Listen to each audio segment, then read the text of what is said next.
So good morning students. So we are starting with our first chapter, units and measurements. तो सबसे पहले इसमें हमारे पास आता है what is physical quantity. Physical quantity क्या है?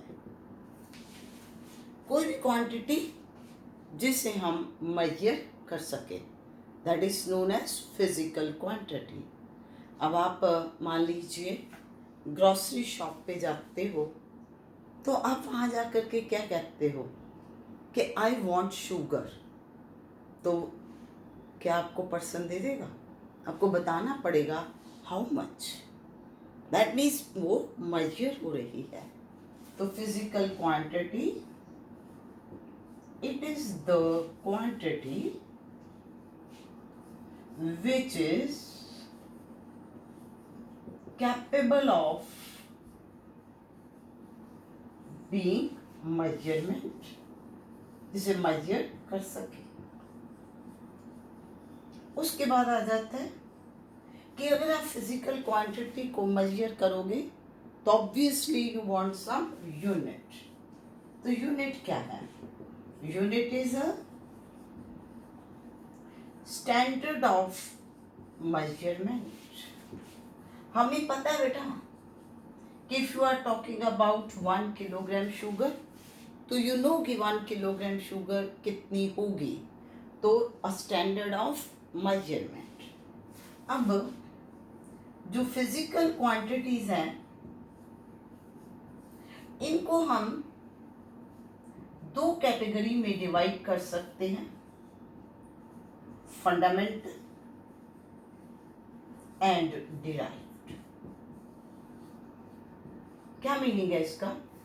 कि कुछ फिजिकल क्वांटिटीज हैं which are independent of each other. For example I am talking about mass, distance, time.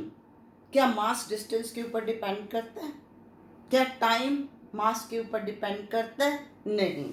So that means physical quantities कौन सी हो गई? Which are independent of each other.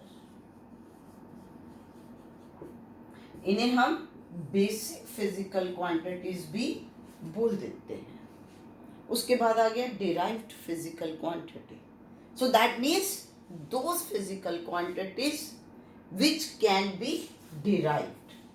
which can be derived from basic physical quantities. जैसा कि इसको आप इस तरीके से ले सकते हो कि suppose we are talking about area. ठीक है. अब जब आप एरिया की बात करोगे, एरिया में you are talking about length into breadth. So now you see length is the distance and breadth is also the distance. So it is expressed in terms of distance. Now similarly you talk about velocity. Velocity is displacement upon time. So इसका meaning क्या हो गया कि displacement और time. Displacement means distance and time. So that means velocity को express करने के लिए we are taking distance and time, length and time. So इस तरीके से हम जितनी भी physical quantities है उनको दो parts में divide कर देते हैं. और इसी के basis के ऊपर जिस तरीके से आपने physical quantities को divide किया, तो हमारे पास जब हम बात करेंगे units की, तो units भी दो तरह के आ जाएंगे. कौन से? Fundamental units and derived units. और फंडामेंटल यूनिट्स कौन से होंगे? Which are used to define, to express fundamental quantities. So that means कि अब अगर हम बात यूनिट की करें तो यूनिट क्या हो गए? Fundamental units and derived units. So fundamental units are the units used to express basic physical quantities.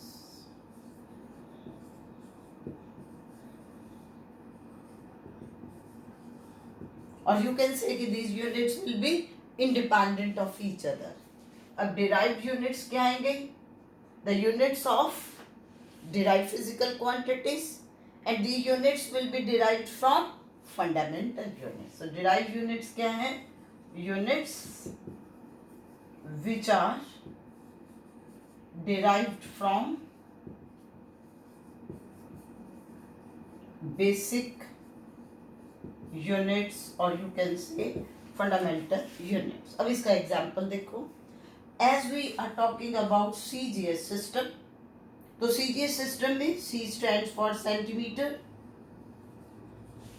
that is the unit used to express length. G stands for gram, that is the unit used to express mass. S stands for second, that is the unit used to express time. Similarly, you consider MKS system. Here M means meter, K means kilogram, and S means second.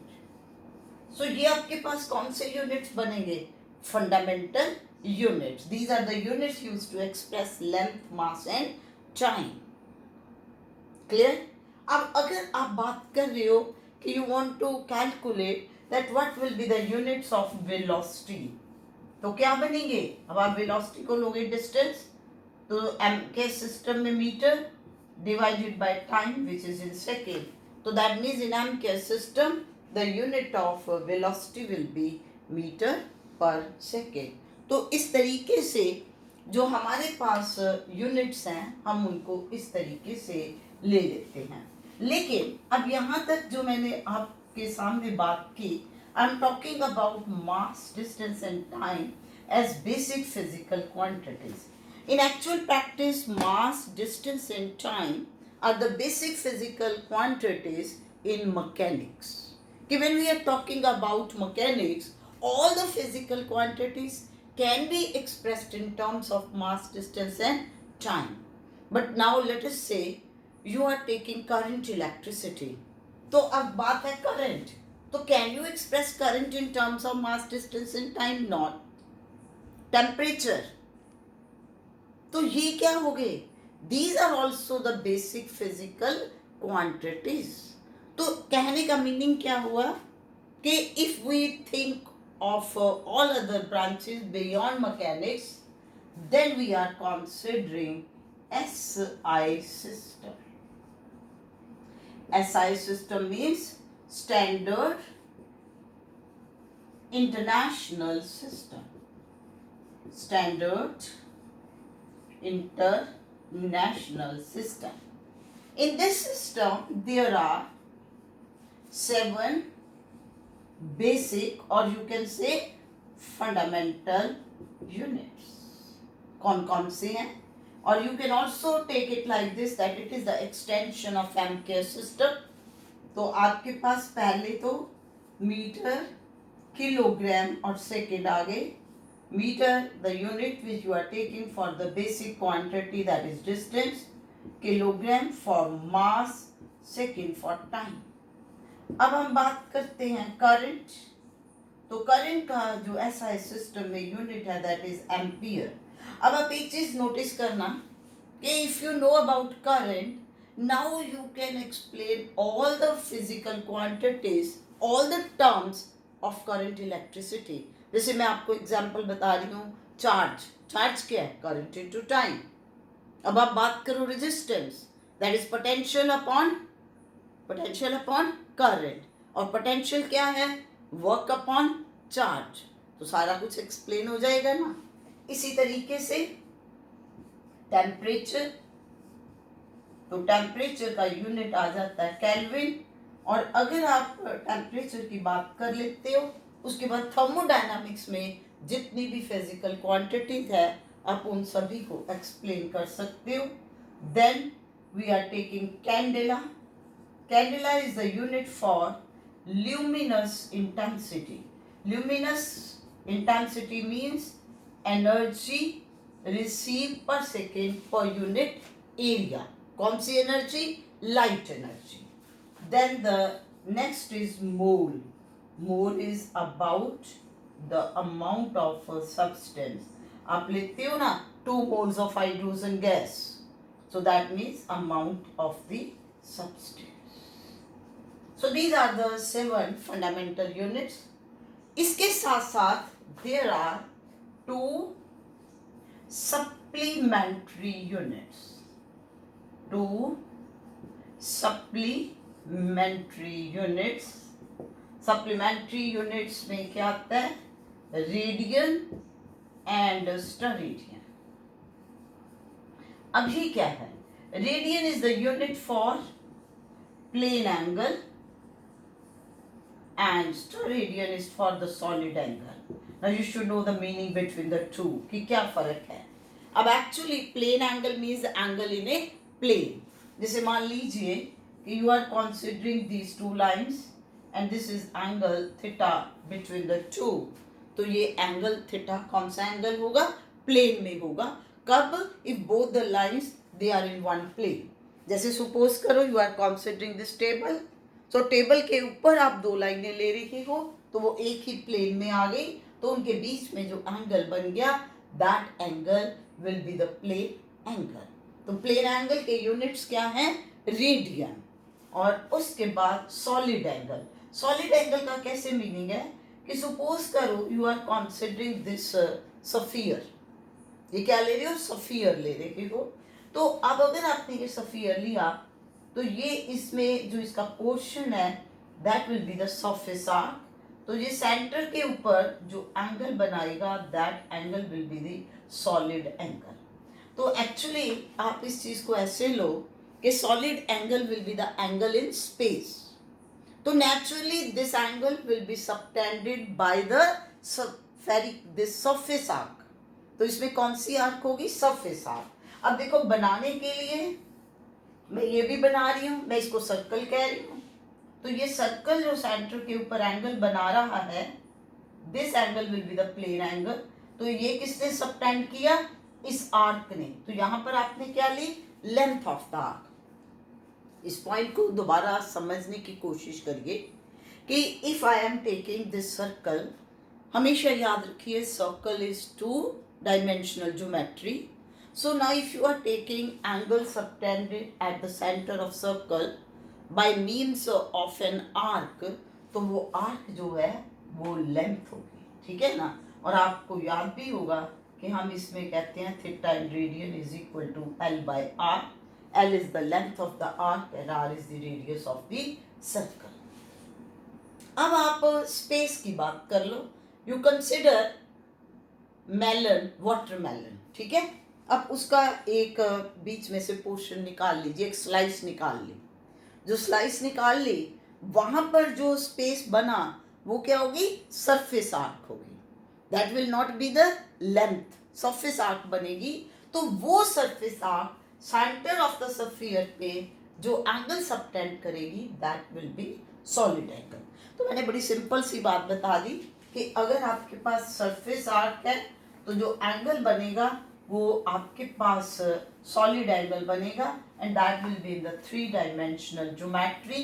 That will be in the case of the sphere, not in the case of the circle. अब इसके बाद next point आ जाता है how to measure a physical quantity. कि physical quantity को आपने major करना है तो कैसे करोगे? क्या है? The 2 things are required. One is numeric value of the unit, कि आप जो यूनिट ले रहे हो. Second, number of times the unit is repeated.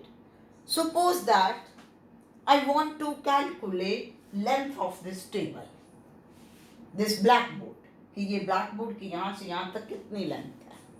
मैं क्या करती हूँ? मैं सिंपल स्केल ले लेती हूँ and I know that this scale is of 1 metre. तो मैं क्या करूँगी? इस एंगल से शुरू हुआ, लेट अस से ये 1 मीटर यहाँ तक आ गया, फिर यहाँ से लिया 1 मीटर यहाँ आ गया, यहाँ से लिया तो नेक्स्ट ले लिया. तो मान लीजिए 3 टाइम्स रिपीट हुआ तो टोटल लेंथ कितनी होगी? 3 मीटर. सो दैट मीन्स कि whenever we are calculating any physical quantity Q, तो that is the product of N and U. इसमें u क्या है, मैग्नीट्यूड ऑफ यूनिट। जैसे मैंने कहा कि आपने मीटर रॉड ली, तो मीटर रॉड लेने का मतलब कि आपके पास u की वैल्यू बन गई 1 मीटर।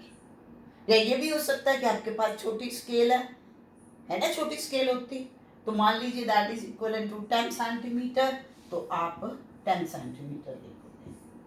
सेकंड क्या देखोगे, n, that is numeric value, or you can say number of times the unit is repeated, कि भाई उस मेजरमेंट के लिए वो यूनिट कितनी बार रिपीट हो रहा है। जैसे मैंने यहाँ कहा कि 3 टाइम्स हो रहा है, तो ये लेंथ बन गई 3 मीटर्स। अब इसी लेंथ को अगर मैं बच्चे इस स्केल के साथ देखूंगी, तो obviously instead of 3 it will be 30 times it is repeated, and you are getting it as 300 centimeter. So it is not necessarily that in order to measure of one particular physical quantity you can use only one unit. So इसका meaning क्या हो गया कि physical quantity Q can be N1 U1 or N2 U2, and in this case now you can say if U1 is greater than U2, then N1 will be less than N2. Higher the magnitude of unit, lesser the number of times it is repeated. You can see here the unit is higher, number of times repeated is less. Here the unit is less, number of times repeated will be more. So in this manner we can measure any physical quantity. So now we are talking about 3 basic physical quantities: length, mass and time. So now the first of all, if you want to define that what is length, length क्या है, कैसे define करोगे, क्या मतलब है length का। Length आप जब भी फाइंड आउट करोगे, जैसे मैं यही कह रही हूँ कि I have to take length of this black board, तो मैं ये देखती हूँ यहाँ से यहाँ तक कितना डिस्टेंस है, तो क्या बनाइए, तो length is extent of separation, 2 points में सेपरेशन है ना, so it is the extent of separation between 2 points in space के अंदर। जैसे सपोज करिए इस रूम के अंदर I want to see that what is the length from here to that very corner, तो मैं एक्सटेंट ऑफ सेपरेशन यहाँ से लूंगी, या मैं इस दीवार को देखना चाह रही हूँ, so that means it's the extent of separation between 2 points in space. It can also be like this, कि this is one point in space, this is another point in space, तो इनके बीच में जो आपके पास ये डिस्टेंस आ गया, this will be the length. तो ये जो फिजिकल क्वांटिटी लेंथ है, अब इसके लिए कौन से यूनिट्स हो सकते हैं। नेक्स्ट क्वेश्चन इज कि व्हाट टाइप ऑफ, ठीक है आप कहोगे मैडम आपने ले तो लिया था metre, metre is the unit in SI system, but suppose करिए you have to measure astronomical distances. Astronomical distances means you want to see what will be the distance of earth from sun, you want to calculate distance of the moon from earth, diameter of moon, तो वहाँ पर metre तो एक है ही है, उसके अलावा और कौन से यूनिट्स हो सकते हैं। So now we are talking about the units used to express astronomical distances। कौन से डिस्टेंसेस के लिए, एस्ट्रोनॉमिकल डिस्टेंसेस के लिए। इसके लिए number 1 unit is astronomical unit. क्या बोलते हैं, एस्ट्रोनॉमिकल यूनिट, और इसको हम A यू से लिख देते हैं। बड़ी सिंपल सी चीज है। बेटा ये बताइए क्या जो डिस्टेंस है अर्थ और सन के बीच में फिक्स है कि नहीं? तो अगर एक चीज वेरी नहीं कर रही विद टाइम, फिक्स है, तो you can use it as a standard of measurement. So इसलिए अब एस्ट्रोनॉमिकल यूनिट की क्या डेफिनेशन है? It is defined as mean distance between sun and earth. तो जो मीन डिस्टेंस सन और अर्थ के बीच में है, that is astronomical unit. And here one astronomical unit is 1.496 into 10 raised to power 11 meters। तो one astronomical unit किसके बराबर है? 1.496 into 10 raised to power 11 meters। तो नेचुरली जब हम कंपेयर करते हैं एस्ट्रोनॉमिकल एक से दूसरे में, तो बजाय कि उसको मीटर्स में करने के, we can take it in the astronomical unit। And then the second unit which is used to express astronomical distance, that is light year। क्या है? light year। अब यहाँ देखिए ध्यान से, जैसे आपको ट्रू फॉल्स स्टेटमेंट्स भी आनी है, ईयर वर्ड से हमें लगता है कि शायद ये टाइम का यूनिट है, बल्कि ये यूनिट किसका है? डिस्टेंस का। लाइट ईयर क्या है? It is the distance travelled by light in vacuum during 1 year। During 1 year। अब इसमें कुछ लगा कोई खास वर्ड? ये सारा आपने ऑलरेडी 9th में भी किया है। क्या है इसमें खास वर्ड? इसमें खास वर्ड है वैक्यूम। मान लीजिए आप वैक्यूम नहीं लिखते, भूल गए, नहीं लिखा, क्या होगा? सारा आपका गड़बड़ हो जाएगा, क्योंकि आपको पता है velocity of light is different in different media. तो इसलिए इसमें वैक्यूम मेंशन करना जरूरी है। Please mind this thing. तो अब ये लाइट ईयर की क्या बनेगी? Value, you know this velocity of light in vacuum is 3 into 10 raised to power 8 meter per second। that means एक सेकेंड में उसने कितना डिस्टेंस ट्रेवल कर लिया? 3 into 10 raised to power 8। अब इसको मैं 3600 से मल्टीप्लाई कर देती हूँ, तो ये डिस्टेंस ट्रेवल्ड 1 hour आ गया। देन आई मल्टीप्लाई विथ 24, तो ये आपके पास एक डे का बन गया। देन आई मल्टीप्लाई विथ 365, तो ये आपके पास पर ईयर बन गया। तो जब आप इसको कैलकुलेट करते हो तो इसका comes out to be 9.46 into 10 raised to power 15 meters। So that means 1 light year is equal to 9.46 into 10 raised to power 15 meters।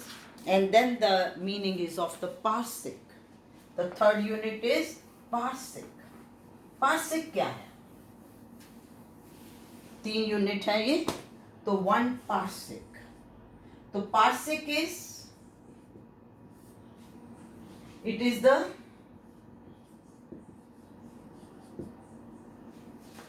Parsec is the length of the arc. It's the distance which subtends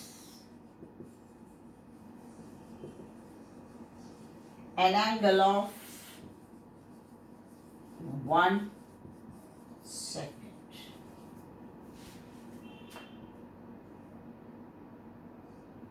ठीक है?